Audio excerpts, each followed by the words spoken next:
ce nouveau vlog. La loulouille. Ça va ma loulouille? Elle est bien là. Il fait encore super bon. On a encore de belles températures. Et c'est pas la seule à couler des jours heureux. J'ai eu ma meilleure vie. Elle va bien se Profite, ça ne va pas durer, profites-en bien. Regarde comme il est grand l'olivier. Il y a un microclimat en dessous. On est trop bien. Je regarde si je vois des ovnis. Ah. Allez, je vous retrouve tranquillement sous l'olivier. Comme je vous disais, on a encore des températures hyper clémentes. Pourquoi tu rigoles? Qu'est-ce que tu me fais? Ah, il se moque de moi, pour pas changer. On a encore des températures hyper clémentes. Par contre, la semaine prochaine, ils annoncent du froid. 5 degrés, ça va piquer. On va peut-être recommencer à gratter le matin, mais on verra bien. Le matin il fera 5, mais l'après-midi il fera entre 15 et 20, donc ça va. Bon, ça devrait aller. Par contre, on aura des nuits assez fraîches. Ouais, bon, on verra pas de gelée bien. encore, mais on sera pas loin. Nous verrons bien, comme vous avez vu, Loulouille vit sa meilleure vie, monsieur aussi d'ailleurs. Voilà. Donc ce week-end, nous sommes le week-end du 20-21 septembre. C'est les journées du patrimoine.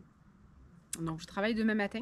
Donc demain après-midi et dimanche, je finis à 12h50. 12h50. Donc on a prévu d'aller faire les journées du patrimoine. Donc dans notre ville, on a la chance d'avoir eu, parce que malheureusement ils ne sont plus de ce monde, d'avoir eu deux grands personnages. Et du coup, on va demain aller visiter la maison d'Alexandra David-Nel. Donc Alexandra David-Nel, elle n'est pas née ici, hein, elle n'est pas du tout originaire d'ici, mais elle avait acheté une maison et elle était venue se retirer à Digne. Elle est décédée d'ailleurs ici, elle avait plus de 100 ans quand elle est décédée. Il existe donc le musée Alexandra David-Nel qui retrace un petit peu toute son histoire, puisque c'est la première femme qui a franchi, qui est rentrée dans le Tibet. Donc à l'époque elle s'était déguisée en mendiante, enfin vraiment c'est une grande femme exploratrice, c'est une exploratrice d'ailleurs. Et donc j'avais visité le musée, on l'a visité plusieurs fois, le musée avec Émeric, puis je l'avais fait avec mes enfants quand ils étaient petits. Et puis je n'ai jamais eu la chance de visiter la maison, où vraiment elle s'est retirée à Digne justement parce qu'elle retrouvait un peu les mêmes montagnes que ce qu'elle avait. Et puis deuxième grand personnage parmi tant d'autres, Pierre Gassendi. Pierre Gassendi, c'était un mathématicien, philosophe, théologien, astronome aussi. Et du coup, on a la chance d'avoir le musée Gassendi qui, pareil, il y a une énorme empreinte de Pierre Gassendi là-bas. Donc on va retrouver pas mal de faune et de flore de nos Basses-Alpes, hein, nos Alpes de Haute-Provence et Basses-Alpes aussi. Moi j'aime bien appeler les Basses-Alpes, je suis un petit peu à l'ancienne. On peut y trouver des bêtes, on peut y trouver plein de choses, pas mal de fossiles, puisqu'on est au centre, on est au cœur du géoparc de Haute-Provence, le premier parc créé par l'UNESCO en 1978, je crois. J'espère que vous entendez bien tout ce qu'il vous dit Émeric, sinon je sous-titrerai. Parce qu'il dit quand même des choses intéressantes des fois, quand il a envie. Premier parc créé dans le monde en tout cas. Et premier parc créé UNESCO en 2000 dans le monde. Alors, je savais qu'on était au centre du géoparc de Haute-Provence, ça je sais. Par contre, ce que vient de me dire Émeric, c'est que ça a été le premier parc de l'UNESCO créé, donc en 2000. Et depuis maintenant, il y en a une quinzaine, c'est ça? Il y en a 200 et quelques. Pardon. Et depuis maintenant, il y en a 200 à travers le monde. Mais on a été le premier géoparc à être créé, donc en 2000. Voilà, ça par contre, je viens de l'apprendre. Je ne me rappelais pas, j'avais 20 ans à l'époque, en 2000, et je ne me rappelais pas quand est-ce qu'il avait été créé réellement. On a une grande richesse au niveau fossile. Il faudrait un jour que je vous filme la dalle aux ammonites. C'est une grande dalle presque à la verticale, où vous avez donc des ammonites, hein, plus ou moins grandes. Et il y a une copie qui a été faite, qui a été envoyée, je crois que c'était en Chine. Ils ont voulu une copie de notre dalle aux ammonites. Et c'est vrai qu'ici, on a une richesse incroyable, tant niveau architecture, niveau aussi tout ce qui est au niveau de l'érosion. Je vous avais parlé d'éclus de Barle. Je vous en avais parlé par rapport au Besse, la vallée du Besse. Là, je vous en avais parlé dans un vlog précédent. D'ailleurs, je vais vous mettre par ici le CD d'un copain Émeric qui avait fait, donc c'est une association qui avait fait un CD qui s'appelle Un jour la mer se retira. Et en fait, ça explique un peu la création des clous de Barle et donc de ce patrimoine extraordinaire qu'on a ici chez nous. Voilà, donc on va aller au musée Gassendi et on va aller aussi, j'aimerais qu'on aille aussi au musée Promenade. Le musée Promenade, c'est un musée avec une jolie petite route avec une cascade. Et il y a le cycle de l'eau, enfin, c'est sympathique à voir et on arrive tout en haut. Donc c'est une ancienne bâtisse où j'allais au centre aéré quand j'étais petite. Et maintenant ça a été transformé en musée. Et voilà, pareil, des fossiles, des animaux de chez nous, enfin plein de choses sympathiques. Donc je pense qu'on vous emmènera aussi avec nous. Et puis voilà. Voilà ce qu'on va faire ce week-end. Ça devrait être un beau week-end. Je suis allée acheter mon magazine Esprit d'ici. Vous le connaissez, je vous en ai déjà parlé. Donc là, c'est le numéro de septembre-octobre, donc qui va traiter un petit peu sur l'automne. Et très intéressant, magnifique, plein de jolies décorations, de jolies illustrations, de bonnes recettes de cuisine. Alors, quand j'ai vu cette recette de cuisine, c'est une recette de bœuf bourguignon. C'est pas quelque chose que je fais, parce que je crois que j'en ai jamais fait à Emmerich, des bœufs bourguignons. Je fais plus des ragoûts l'hiver, des pot-au-feu, des choses comme ça. Mais c'est vrai que le bœuf bourguignon, la daube, c'est pas quelque chose que je fais souvent. Les civets non plus. Donc là, ça m'a donné envie. Et quand j'ai vu la photo, comme ça, vous avez vu, elle est magnifique la photo, ça m'a fait penser à un restaurant qu'on était allé lors de d'un de nos road trips. On s'était arrêté à Murs, c'est un petit village dans le 84, dans le Vaucluse. C'est un petit restaurant qui s'appelle Le Crillon, donc un petit restaurant, il y avait une tonnelle en contrebas, c'était l'été, donc on avait mangé dehors, dans des assiettes anciennes. Mais quand je dis ancienne, c'était vraiment ancienne. La tonnelle, il y avait de la verdure dessus. Je ne sais pas si c'était de la vigne, je ne me rappelle plus. C'était super bon. Des petites tables individuelles, c'était magnifique. Et on avait mangé de la joue de porcelet, un civet de joue de porcelet. Et je me rappelle comme c'était hier, avec une purée de patates douces et une purée de pommes de terre. C'était excellentissime.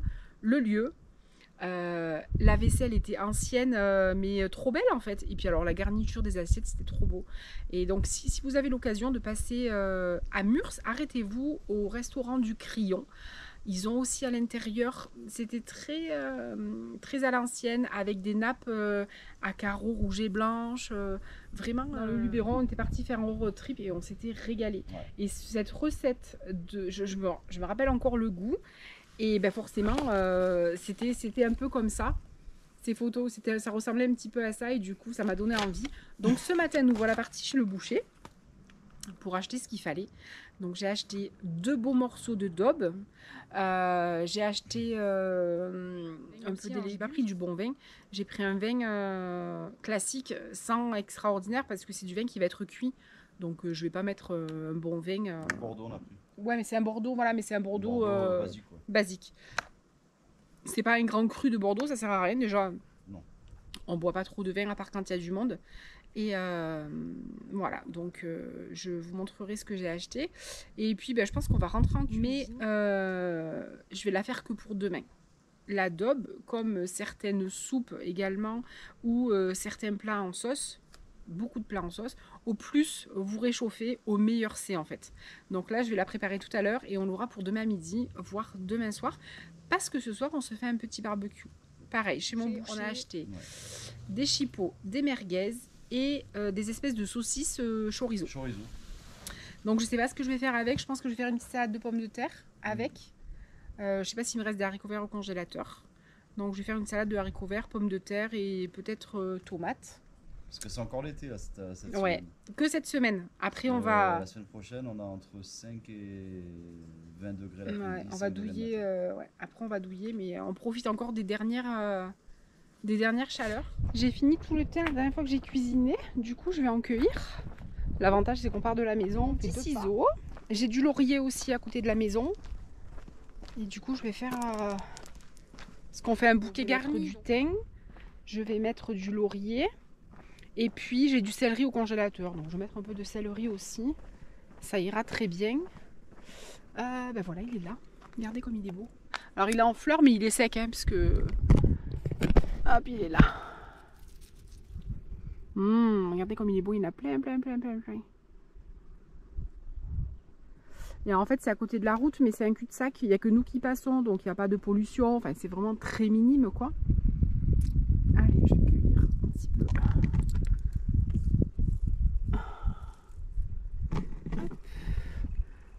Voilà, du bon thym.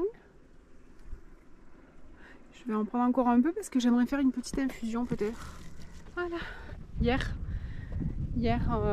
dans le vlog précédent, je crois que je vous l'ai mis, je sais plus comment je filme en fait, et je vous ai mis le chevreuil qui avait sous la, là juste dessous là, sous la route. C'était un beau mâle, on voyait les cornes. Je vais prendre le laurier.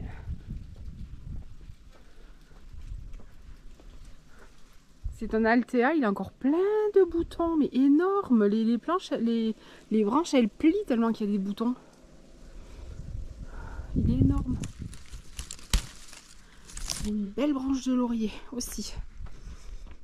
Allez, je voulais vous parler aussi d'une planche de la marque Soltaco. Elle est estampillonnée, elle est très jolie. C'est une planche en bois d'olivier que les parents d'Émeric nous ont offert. Dominique, quand on y va, elle aime bien nous faire des planches, des saucissonnades. Et c'est vrai que c'est toujours des jolies planches. Alors, la sienne est plus travaillée, plus irrégulière. Mais celle-là est très belle aussi. C'est plein de nœuds. Le bois d'olivier, c'est un bois qui est très noble. J'aime beaucoup. Majestueux, je dirais.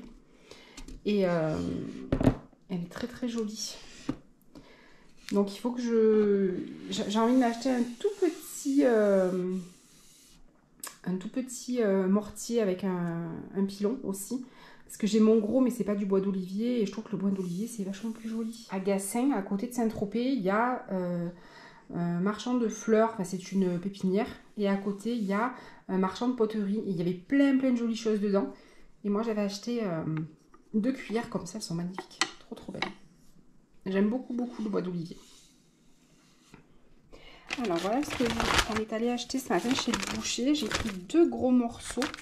Ces 2 morceaux, ils font à peu près 500 grammes chacun, puisque j'ai presque 1 kg de... C'est de la viande adobe, hein. Donc, je vais couper ça en morceaux assez grossiers. Allez, tout est prêt. Donc, déjà, j'ai pris donc de l'adobe. Je vous ai montré tout à l'heure, dans la viande adobe. J'ai pris aussi de la poitrine. Donc là, j'ai pris de la poitrine nature. On peut prendre des lardons, on peut prendre de la poitrine fumée. Après, c'est vraiment en fonction de vos goûts. Ici, j'ai des champignons. Vous connaissez les champignons, je vous en ai déjà parlé. C'est les chanterelles que cueillent mes parents. Donc là, ils sont secs et je vais les réhydrater pour les mettre après dans mon plat. Ici, j'ai 2 oignons. Donc pareil, c'est les oignons Simiane du jardin de mes parents. Là, j'ai quelques carottes. J'ai un bouquet garni ici. Du coup, j'ai du thym, j'ai du laurier et on me dit aussi de mettre une branche de céleri. Moi, j'avais du céleri au congélateur quand je fais la soupe. Là, on va re-rentrer dans les périodes de soupe. Là, je me languis d'ailleurs, ça fait du bien le soir, la soupe. Et du coup, j'ai du céleri au congélateur, donc j'ai pris une poignée de céleri, 2 gousses d'ail et un vin. Donc là, j'ai pris du Baron de Saint-Laurent, un Bordeaux. J'ai pris un vin Bordeaux, mais franchement, il est vraiment pas extraordinaire niveau prix. C'était vraiment pas cher. Mais je pense que pour mettre dedans, c'est amplement suffisant. Allez, je vous emmène.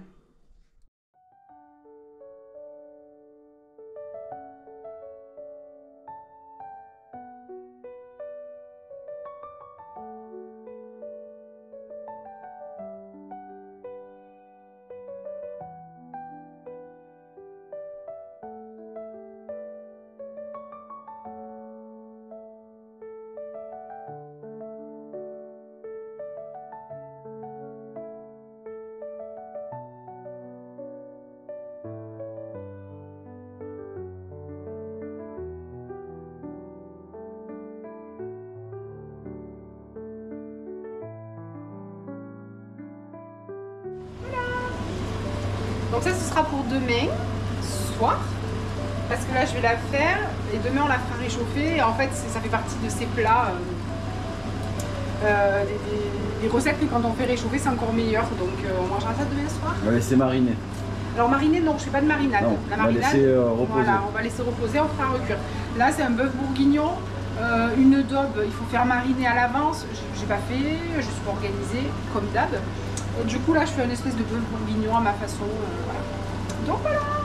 Ok, super, bon, bah, ça va être super bon en tout cas, ça sent super bon. En tout cas, oui. Ouais. On mijote doucement, je vous raconte même pas l'odeur. Oh là là, quel bonheur. Mmh. Ça sent trop bon. Mmh. C'est bon. Mmh, très bon. J'ai préparé à manger pour ce soir, donc Émeric est en train de faire le barbecue. Je vais tout simplement faire cuire au micro-ondes, au vapeur. Vous connaissez mon micro-vape. Je vais mettre des pommes de terre et des haricots verts. Et je vais faire une salade chaude de pommes de terre à haricots verts. C'est quelque chose qu'on fait... moi, je fais très souvent. J'adore. Ça me rappelle mon enfance. Ma grand-mère, elle le faisait à la campagne avec les haricots du jardin et les pommes de terre du jardin. Et après, on fait une vinaigrette. Et on met la vinaigrette sur les légumes chauds. Oh, c'est un bonheur, c'est trop bon. Donc on va faire ça. Et du coup, on a pris chez le boucher des chipots, des merguez et des saucisses plus petites, des saucisses chorizo. Voilà, donc pour ce soir. Je ne sais pas si vous arriverez à les voir. Il y a 2 parapentes. Voilà, ça cuit tout doucement. Puis ce qui est bien, enfin c'est vraiment c'est de l'artisanal, donc il n'y a pas une saucisse qui est égale à l'autre. Il n'y a pas une merguez qui est égale à l'autre. J'avais envie de vous partager cette petite merveille, cette petite cage à oiseaux. La cage à oiseaux, elle a toute une histoire. Que les parents d'Émeric sont venus, on est allé faire un tour à la ressourcerie, j'ai acheté mon petit service, vous vous rappelez. Et puis après, on est allé, il y a un autre, alors c'est pas une ressourcerie, c'est un magasin d'occasion. Je ne me rappelle plus le nom. Pour les Dinois, il est derrière le Borelli. Je ne me rappelle plus le nom, c'est Lisa qui tient ce magasin. Et on est rentré et Dominique a vu cette cage à oiseaux. Elle a craqué, elle a littéralement craqué. Et elle a un petit peu marchandé le prix, le monsieur n'a pas voulu. Et du coup, elle s'est acheté autre chose. Voilà. Mais donc, cette cage à oiseaux, elle la voulait. En plus, chez Dominique, vous savez, vous vous rappelez, c'est dans les tons de rouge. Donc, voilà, ça va très bien dans sa déco. Donc, Dominique est repartie sans sa cage. Elle s'est acheté autre chose, mais elle n'a pas pris la cage. Et du coup, c'est resté dans un petit coin de ma tête. Et on arrive à l'anniversaire de Dominique. Donc, j'ai dit à Émeric, il faut absolument qu'on retourne voir s'il y a toujours la cage. Donc, on est allé ce matin. Et je dis à la vendeuse, on est venu il n'y a pas longtemps, il y avait une cage, donc je vais au même endroit et en fait, elle n'était plus là. Mais c'est un magasin, c'est un dépôt-vente en fait, où on peut déposer des choses et en fait, c'est vendu. Donc, mais forcément, il y a du turnover, il déplace. Donc, je dis, attends, mais je dis, est-ce que vous l'avez encore? Puis elle me dit, c'est ça que vous cherchez? Et je dis, oui, c'est ça. Donc, j'ai pris la cage pour Dominique et ça fera son cadeau d'anniversaire. Elle est super belle, donc elle s'ouvre, elle, vraiment, elle est très belle. Elle est très belle. Donc je pense qu'elle va être contente, vraiment. Donc elle est rouge. Alors elle a des petites striures là. Je sais pas si vous arriverez à voir. Mais elle est magnifique. Elle est magnifique. Trop belle. Trop belle. Vraiment. Je suis trop contente. Allez, dans mon plat. Donc là j'ai fait cuire mes haricots avec mes pommes de terre. Dans mon plat, je vais tout verser. Hop. Donc c'est un peu chaud encore, mais c'est fait exprès. Voilà. Et là, par-dessus, maintenant, je mets pas mal d'huile d'olive dessus. Un peu de vinaigre. Bon, c'est du vinaigre de cidre. Après, vous mettez le vinaigre que vous voulez. Une cuillère de moutarde. Et là, je vais mélanger. T'as pas tout mis? Non, j'ai pas tout mis dans la... Tu peux t'en servir. On peut boire un petit peu. Bah, écoute. Et là, on va mélanger. Hop là, allez. On va mélanger. Et donc, l'odeur de la vinaigrette chaude comme ça, c'est un régal. Donc là, il s'en va. Voilà. Hop là. La jolie planche. Et avec la salade.